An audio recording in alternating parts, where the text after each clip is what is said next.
আজিৰ দিনটোত আন এটা গুৰুত্বপূৰ্ণ মন্তব্য মুখ্যমন্ত্ৰীগৰাকীয়ে কৰিছে।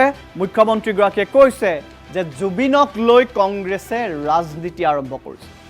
কেনেকৈ ৰাজনীতি আৰম্ভ কৰিছে গোটেই কথা বতৰাবোৰ আজিৰ দিনটোত মুখ্যমন্ত্ৰীগৰাকীয়ে উল্লেখ কৰিছে।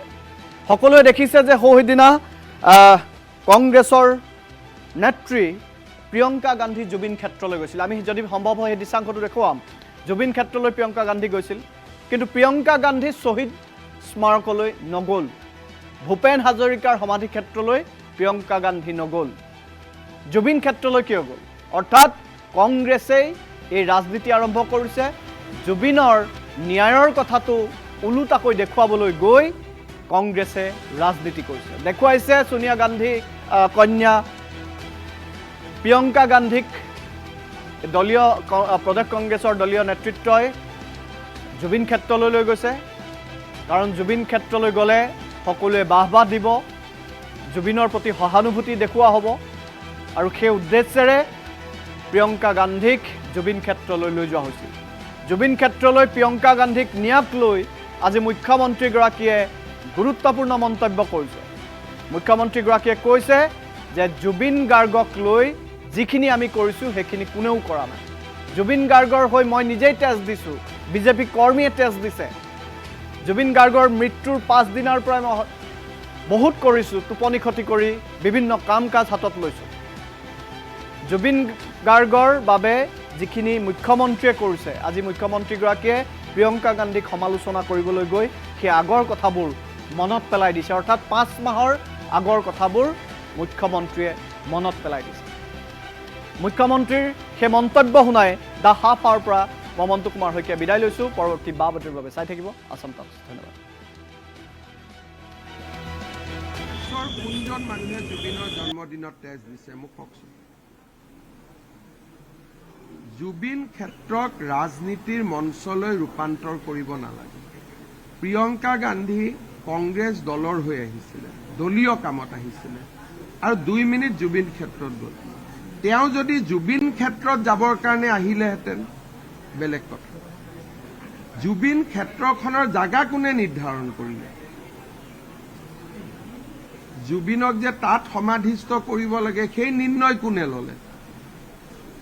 আৰু দিনত 8 বাৰ 9 বাৰ মাটি খান্দাৰ পৰা গছ কাটাৰ পৰা সেই জাগাটোক ক্ষেত্ৰ কোনে বনালে? বিমল বৰা, মই, কেশৱ মহন্তইতো দিনে ৰাতিয়ে কামত লাগি থাকিলো। এতিয়া আমি স্থানটো কৰি দিছো, বেলেগসকল যাওক, আমিতো বেয়া নাপাওঁ। কিন্তু নিৰ্মাণ কোনে কৰিলে? সেই জাগাটো যে জুবিন সমাধি হ'ল, জাগাটো কোনে চিলেক্ট কৰিলে? প্ৰিয়ংকা গান্ধীয়ে কৰিলে নে হিমন্ত বিশ্ব শৰ্মাই কৰিলে? গতিকে ৰাজনৈতিক কামত আহিলে মানুহে সুযোগ লৈ যাব নাপায়। আহিলে নিজাকৈ আহক। আৰু জুবিনৰ পৰিয়ালক কিৰণ ৰিজিজু, জ্যোতিৰাদিত্য সিন্ধিয়া, মই 10 বাৰ, বিজেপি দলৰ ফালৰ পৰাতো ক'তো কমি কৰা নাই। 12,000 বিজেপিৰ কাৰ্যকৰ্তাই জুবিনৰ জন্মদিনৰ দিনাখন তেজ দিছে।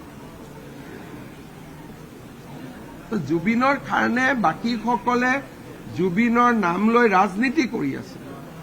মোৰ কথাটো হ'ল, আমাৰ দলৰ নেতাসকল ইলেকশ্যনৰ পিছত যাব লাগে জুবিনৰ সমাধিত। জুবিনক ৰাজনীতিৰ লগত জড়িত কৰিব নালাগে। এইটো মোৰ প্ৰথম দিনাৰ পৰা প্ৰিন্সিপল ষ্টেপ। ময়ো যেতিয়ালৈকে ইলেকশ্যন চলি থাকে ময়ো নাযাওঁ। যদি ভগৱানে কৰে আকৌ এবাৰ মুখ্যমন্ত্ৰী পাতে, হৈ পেলাই তাতে যাম, যাতে কোনেও আমাক ক'ব নোৱাৰে জুবিনৰ নামটো ৰাজনীতিত ব্যৱহাৰ কৰা হৈছে।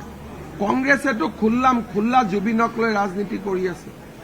প্ৰিয়ংকা গান্ধীয়ে কি কৈছে? জুবিনৰ নাম মই শুনাই নাছিলো। যদি তুমি নামেই শুনা নাছিলা, সমাধিত কিয় গলা? যিজন ব্যক্তি তুমি নামেই শুনা নাই, সেইজন ব্যক্তিৰ সমাধিত কিয় গলা? তাৰমানে ভোটৰ কাৰণে গলা।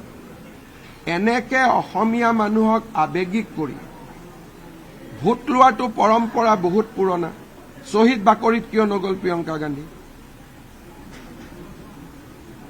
আপোনালোকে আমাক সোধে যে জুবিনৰ সমাধিত অমুক অমুক কিয় নগ'ল? এইটো সোধকচোন যে 855 জন শ্বহীদৰ বাকৰিত প্ৰিয়ংকা গান্ধী কিয় নগ'ল? আসাম টক্স, আপোচবিহীন অসম কণ্ঠ।